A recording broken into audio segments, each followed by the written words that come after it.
Hello my dear friends, मैं विवेक कुमार आप सभी का आपके और अपने यूट्यूब चैनल यूवी कॉम्पिटिशन्स में स्वागत करता हूँ। मेरे प्यारे साथियों, स्पेशल फॉर सीटी सीनियर सेकेंडरी लेवल राजस्थान की प्राचीन सभ्यताएं, राजस्थान का इतिहास हम पढ़ रहे हैं। साथियों, राजस्थान की प्राचीन सभ्यताओं में 5 सभ्यताएं शामिल की गई हैं सीनियर सेकेंडरी लेवल सीटी एग्जाम में। साथियों, मेरे कालीबंगा सभ्यता के बारे में हम पढ़ चुके हैं और आज का हमारा वीडियो है आहड़ सभ्यता। राजस्थान राज्य की दूसरी सभ्यता आहड़ सभ्यता सर्वाधिक प्राचीन सभ्यता थी कालीबंगा सभ्यता, और राजस्थान की प्राचीन सभ्यताओं की इस कड़ी में हम पढ़ते हैं आहड़ सभ्यता। साथ ही मेरा आहड़ सभ्यता की बात की जाए तो आहड़ सभ्यता ताम्र युगीन और लोह युगीन सभ्यता है। यानी कि कैसी सभ्यता है? ताम्र युगीन और लोह युगीन सभ्यता है। यानी कि इसमें तांबे के बर्तन, तांबे के मृदभांड, तांबे के औजारों का उपयोग हुआ, लोहे के औजारों का उपयोग हुआ। तो कैसी सभ्यता मिली? ताम्र युगीन और लोह युगीन। मेरे प्यारे साथियों, आहड़ सभ्यता के स्थल की बात की जाए तो आहड़ सभ्यता का स्थान उदयपुर जिले में आयड़ नदी या उसी को कहते हैं बेडस नदी या बनास नदी के आसपास है। साथियों, मेरे उदयपुर जिले में आहड़ सभ्यता, बालाथल सभ्यता, गिलुंड सभ्यता, ओजियाना सभ्यता इत्यादि सभ्यताएं पाई गई। यह सभी सभ्यताएं बनास नदी के आसपास के क्षेत्र में फली फूली। तो इसी कड़ी में आहड़ नदी जो है उसी के किनारे पर फली फूली आहड़ सभ्यता, उसी का नाम दिया गया आहड़ सभ्यता। आहड़ नदी नहीं थी, उसका नाम था आयड़ नदी, जिसको बेडस नदी या बनास नदी के नाम से भी जाना जाता है। साथियों, मेरे आहड़ सभ्यता के 2 नाम थे, एक था प्राचीन नाम, दूसरा उपनाम। आहड़ सभ्यता का प्राचीन नाम था ताम्रवती नगरी, आघाटपुर या आघट दुर्ग, जिसे 10वीं और 11वीं शताब्दी में कहा जाता गया था। दूसरा था धूलकोट, स्थानीय लोगों के अनुसार जिसका शाब्दिक अर्थ होता है रेत का टीला। यानी कि आहड़ सभ्यता कैसी थी? रेत के टीले के समान थी, तो इसका नाम रख दिया था धूलकोट। साथियों, उपनाम की बात करें तो उपनाम थे बनास संस्कृति, आयड़, आहड़ संस्कृति, क्योंकि इस संस्कृति का सर्वप्रथम ज्ञान उदयपुर नगर के पूर्व में स्थित आहड़ नाम के स्थान पर उत्खनन से हुआ था। यह जो सभ्यता है आहड़ सभ्यता, इसका ज्ञान जब उदयपुर नगर के पूर्व में स्थित आहड़ नामक स्थान पर जब खुदाई की गई थी तो उस खुदाई पर हुआ था, तो इसका नाम रख दिया आहड़ सभ्यता या आहड़ संस्कृति। साथियों, मेरे धीरज लाल साकलिया ने वर्ष 1961-62 में आहड़ सभ्यता को मृतकों के टीलों की सभ्यता का नाम दिया था। क्यों दिया था उन्होंने? क्योंकि यह सभ्यता 8 बार उजड़ने और 8 बार बसने के प्रमाण देती है। यानी कि इस सभ्यता से 8 बार तो उजड़ने और 8 बार बसने के प्रमाण मिले, इसलिए धीरज लाल साकलिया ने वर्ष 1961-62 में आहड़ सभ्यता को मृतकों के टीलों की सभ्यता का नाम दिया था।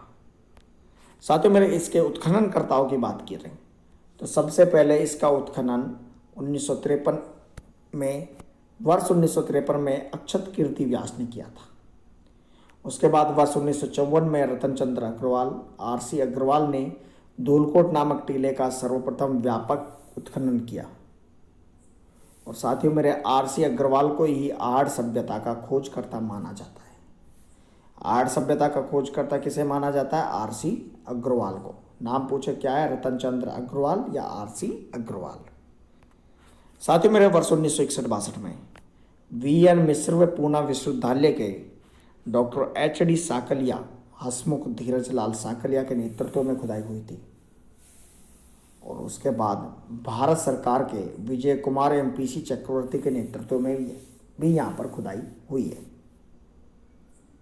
साथ ही मेरे डॉक्टर गोपीनाथ शर्मा के अनुसार आहड़ सभ्यता का समृद्धि काल 1900 ईसा पूर्व से 1200 ईसा पूर्व तक का माना जाता है। यानी कि ताम्र युगीन, ताम्रपाषाण कालीन और लोह युगीन सभ्यता थी। साथियों, अब बात करते हैं आहड़ सभ्यता से प्राप्त साक्ष्य व आहड़ सभ्यता की विशेषताओं के बारे में। प्रत्येक सभ्यता की कुछ ना कुछ विशेषताएं होती हैं और वहाँ से कोई ना कोई साक्ष्य मिले थे जिन्हीं के आधार पर बताया गया कि वह सभ्यता कैसी थी, किस प्रकार की चीज़ें उस सभ्यता में थी। तो उसी प्रकार आर्य सभ्यता से जो साक्ष्य प्राप्त हुए उनकी क्या क्या विशेषता थी और इस सभ्यता की क्या विशेषता थी। तो साथियों, मेरे आर्य संस्कृति की दो प्रमुख विशेषताएं थी। कौन कौन सी थी? पहली, यहाँ के लोग ताम्र धातु कर्मी थे। कैसे थे? ताम्र धातु कर्मी, यानी कि तांबे की का उपयोग करते थे। और दूसरा था, यहाँ के लोग काले एवं लाल रंग के मृत पात्रों का उपयोग करते थे, मिट्टी के बर्तनों का उपयोग करते थे। साथियों, आर्य सभ्यता ग्रामीण संस्कृति थी तथा पशुपालन इनकी अर्थव्यवस्था का प्रमुख या मुख्य आधार था। आर्य सभ्यता के मकान मिट्टी की कच्ची ईंटों से निर्मित थे तथा अधिकांश मकानों की संरचना कैसी थी? आयताकार थी। आर्य सभ्यता की जो बस्तियां थी उनके 3 स्तर मिले। पहला स्तर मिट्टी और स्फटिक पत्थरों की अधिकता के उपकरण व औजार बनाने के प्रमाण मिले हैं। दूसरा स्तर लोहे, कांस्य व तांबे के उपकरण के प्रमाण मिले हैं। तीसरा मृत भांड, चित्र बर्तन और उनके घरों में प्रयोग के प्रमाण मिले हैं। साथियों, मेरे आर्य सभ्यता में सामूहिक भोजन की व्यवस्था थी। ऐसे प्रमाण मिले हैं कि सामूहिक भोजन की व्यवस्था होती थी, यानी कि लोग साथ बैठकर खाना खाते पीते थे। क्यों मिले? ऐसा क्यों लगा? क्योंकि एक मकान में एक से अधिक चूल्हे मिले। एक रसोई में 6 चूल्हे प्राप्त हुए तथा इनमें एक चूल्हे पर मानव की हथेली के निशान भी मिले। आहड़ बेडस नदी के किनारे स्थित तांबे की वस्तुएं बनाने में काले पीले मृतभांड संस्कृति का प्रमुख केंद्र था। इसके भी प्रमाण मिले हैं इसकी खुदाई में, उत्खनन में। साथियों, आर्य सभ्यता के उत्खनन में 6 तांबे की मुद्राएं एवं 3 मोहरें प्राप्त हुई हैं। मोहरें, इनमें एक मुद्रा पर एक और त्रिशूल है तो दूसरी ओर अपोलो अंकित है, जिसके हाथ में तीर और पीछे तरकस है। मुख पर यूनानी भाषा में लेख अंकित है। इसके अलावा यहाँ से 79 लोहे के उपकरण भी मिले हैं। इसलिए इस सभ्यता को ताम्रयुगीन और लोहयुगीन सभ्यता कहा था। साथियों, इस सभ्यता के निवासी शवों को कपड़ों व आभूषणों सहित गाड़ते थे, जिनका सिर होता था उत्तर दिशा में और पैर होते थे दक्षिण दिशा में। आर्य सभ्यता के जो निवासी थे वो जब कोई व्यक्ति मर जाता था या तो उसके जो शव थे उसको कपड़ों और उसने जो ऑर्नामेंट्स यानी कि आभूषण पहने हुए थे उनके सहित ही उसको गाड़ देते थे। और गाड़ते समय ध्यान रखते थे कि उस व्यक्ति का सिर जो है वो उत्तर की तरफ हो और पैर उसके दक्षिण दिशा में हो। है ना गजब का तथ्य। साथियों, मेरे उद्योग धंधों की बात करें इस सभ्यता में तो यहाँ अर्धगोलाकार आकृति की तांबा गलाने की भट्टियाँ मिली, जिससे सिद्ध होता है कि आर्य सभ्यता का प्रमुख उद्योग क्या था? तांबा गलाना और उपकरण बनाना था। उपकरण कौन से? क्योंकि खुदाई में तांबे के अस्त्र शस्त्र, छल्ले, सुरमे की सलाइयाँ व तांबे की कुल्हाड़ी मिली थी। साथियों, यहाँ खुदाई में अनाज सुरक्षित रखने के लिए बड़े मृत भांड, बड़ी टंकियाँ मिली, जिन्हें स्थानीय भाषा में गोरे व कोठे के नाम से जाना जाता है। गाँव में बनती थी ना कोठी, अनाज भरने के लिए छोटी छोटी कोठियाँ बना देते थे, जिनको कोठी कहते थे। उसी तरह यहाँ पर बड़े बड़े क्या है मृत भांड मिले, यानी कि मिट्टी की बने हुए मकान से मिले, कोठे मिले, जिनको स्थानीय भाषा में क्या नाम दे दिया? गोरे व कोठे। साथियों, गोपीनाथ शर्मा के अनुसार आर्य संस्कृति के निवासी कृषि से परिचित थे, क्योंकि खुदाई में गेहूं, चावल व ज्वार जैसे खाद्यान्नों के प्रमाण भी मिले। इस सभ्यता के लोग रंगाई छपाई से परिचित थे। इस सभ्यता की खुदाई में कौन सी? आर्य सभ्यता की खुदाई में भवनों में मछली, भेड़, बकरी, भैंसा, कछुआ, हिरण, मुर्गी, सुअर आदि जानवरों की हड्डियां मिली है। साथियों, बैल की आकृति टेराकोटा पद्धति से निर्मित थी, इसलिए पुरातत्ववेदा इस आकृति को बनासियल बुल की संज्ञा देते हैं। इस सभ्यता के लोग हाथी घोड़े से भी परिचित थे, यानी कि लोग क्या हाथी भी पालते थे, घोड़े भी पालते थे। इसके भी प्रमाण मिले।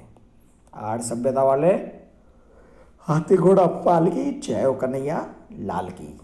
तो आर्य सभ्यता के जो निवासी थे वे हाथी और घोड़ा भी पालते थे, यानी कि हाथी और घोड़े से भी परिचित थे।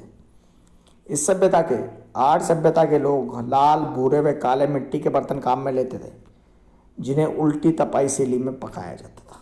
सीधी तपाई शैली में नहीं, उल्टी पकाई शैली में पकाया जाता था। इस सभ्यता के लोग अपने घरों से गंदा पानी निकालने के लिए चक्रकूप पद्धति का प्रयोग करते थे। ये तो हुई मेरे साथियों आर्य सभ्यता की बात। और आर्य सभ्यता क्या थी, इसके उत्खननकर्ता कौन थे, कौन से स्थान पर आर्य सभ्यता फली फूली, आर्य सभ्यता से कौन कौन से साक्ष्य मिले और उनकी क्या क्या आर्य सभ्यता की विशेषता क्या है, ये सब हमने पढ़ा। नेक्स्ट हमारा टॉपिक है गणेश्वर सभ्यता। देखना ना भूलें, कालीबंगा, कालीबंगा के बाद आहड़, आहड़ के बाद गणेश्वर सभ्यता। लेसन 4 कंप्लीट हो चुका है। मेरे प्यारे साथियों, वीडियो अच्छा लगा है और अभी तक आपने हमारा छोटा सा चैनल है यूवी कंपटीशन सब्सक्राइब नहीं किया तो सब्सक्राइब करें चैनल को। हमारे साथ इंस्टाग्राम और टेलीग्राम पर भी जुड़े।